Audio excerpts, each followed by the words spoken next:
The night before our mom passed on into glory, I had one of those unusual experiences with God.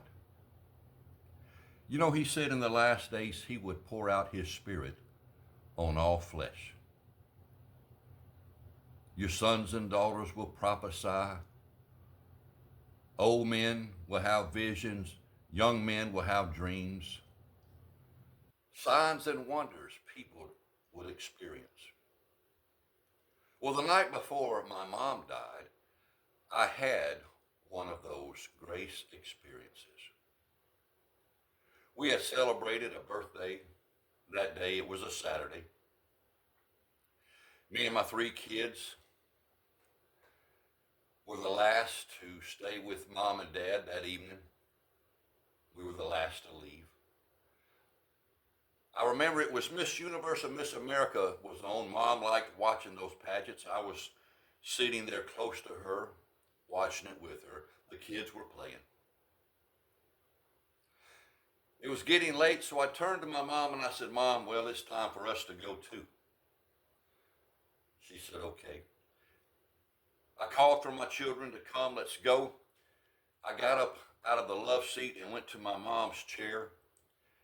I gave her a hug and I told her, "Mom, I love you." She said, "I love you too, Dennis." I grabbed the three kids. I said, "Okay, let's go." Now, Mom had a bad knee, an arthritic knee, and it was a little bit on the heavy side at the time. And, you know, sometimes when that knee acted up, when she walked, she had a real good limp. And so I did not expect her to get up out of that chair and walk us out, but she did. In her precious way, she just limped her way out the kitchen door, through the garage, and she stood there at the end of the garage. And I took the kids and I put them in the van. This was in 1996. And I turned around and I said, "I love you, Mom." She said, "I love you too, Dennis." Dino's my nickname. She began to walk toward the kitchen door. I got to the front of the van, and as I was at the front of the van, something gently stopped me in my tracks. And I heard a voice. I don't know how I heard that voice, but I knew what I heard. And that voice said, "Tell your mom you love her again." I thought to myself, I just told her that I loved her. But knowing this doesn't happen every day, to hear from heaven like that, I stopped and turned toward the garage. I couldn't see Mom anymore. She had, started walking back toward the kitchen door. I said, "Hey, Mom." She said, "Yeah, baby." I said, "You know I love you." She said, "I love you too, Dennis." She went in the kitchen. I went to the other side of the van, cranked her up, and was headed home. While we were traveling home, we had about 20, 30 minutes to go to get there.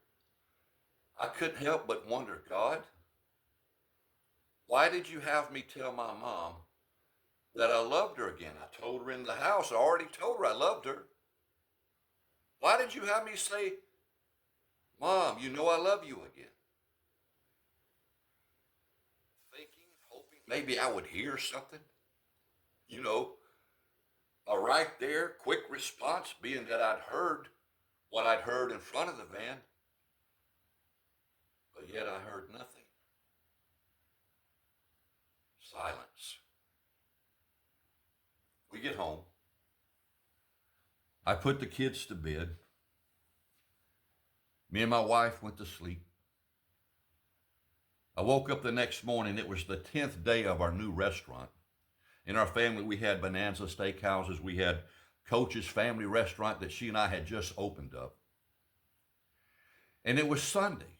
the 10th day of the new restaurant. And if any of you have been in restaurant business, you know that in the early days, just like every day, of course, but in the early days when you first open up a restaurant, it is so important that you cross every I and you dot every T of, upstanding operations, because your reputation is being established of what kind of restaurant performance you put out there.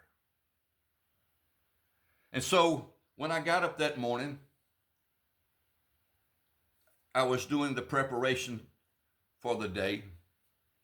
The kitchen staff was going, the floor staff was preparing. It was Sunday. We knew it was going to be busy. We were the largest restaurant in our town, and the Sunday crowd was always big after church. Well, this is about 8:30, 9 o'clock in the morning. I go to the safe, I prep the cash register drawer, and I'm walking out to the cash register itself to put the money drawer in it. The phone rings. I back up to the phone. It was on the wall. Yes, this was in 1996. We didn't have cell phones yet. I answered the phone and I said, "Thank you for calling Coach's Family Restaurant. This is Dennis. Can I help you?" And I heard a voice on the other side of that phone crying deep tears of like pain, sorrow, hurt. And I recognized the voice that it was my dad. And I said, "Dad?" And he could hardly talk. And he said, "Son, I'm at the hospital, Fort Polk, Louisiana." Dad was a retired chaplain. "I'm at the hospital with your mom. They think she's had a heart attack. They think she's not going to make it. Hurry, son. Hurry to the hospital." I about dropped the phone. I was not expecting that. I told the staff, "I've got to go." They said, "What's wrong, Mr. Smith?" I said, "My dad's called and he said my mom's had a heart attack and they're not sure that she's going to make it." Well, these people knew my mom. They loved her, respected her. They said, "Mr. Smith, go. We got this. Don't you worry. We got this." I had to let go of the restaurant stress. I was shattered. I was shocked. Lord. Well, I head toward Fort Polk from DeRidder, Louisiana. And on the way there, I was thinking about the night before. That experience I had from God. Tell your mom you love her again. That was rolling in my consciousness over and over. And I cried to God and I said, "Lord, please, no, not Mama. No, God, please, not Mom, not now." Well, of course, not ever, but not now. Please, God, spare her.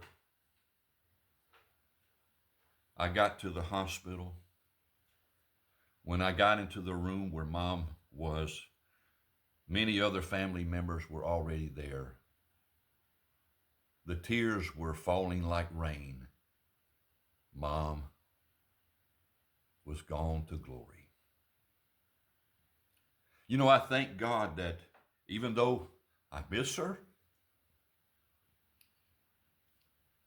that God gave me the opportunity to have that final back and forth conversation with my mother.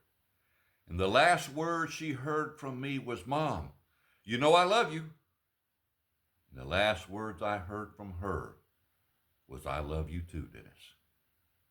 Friends, tell your mom you love her again.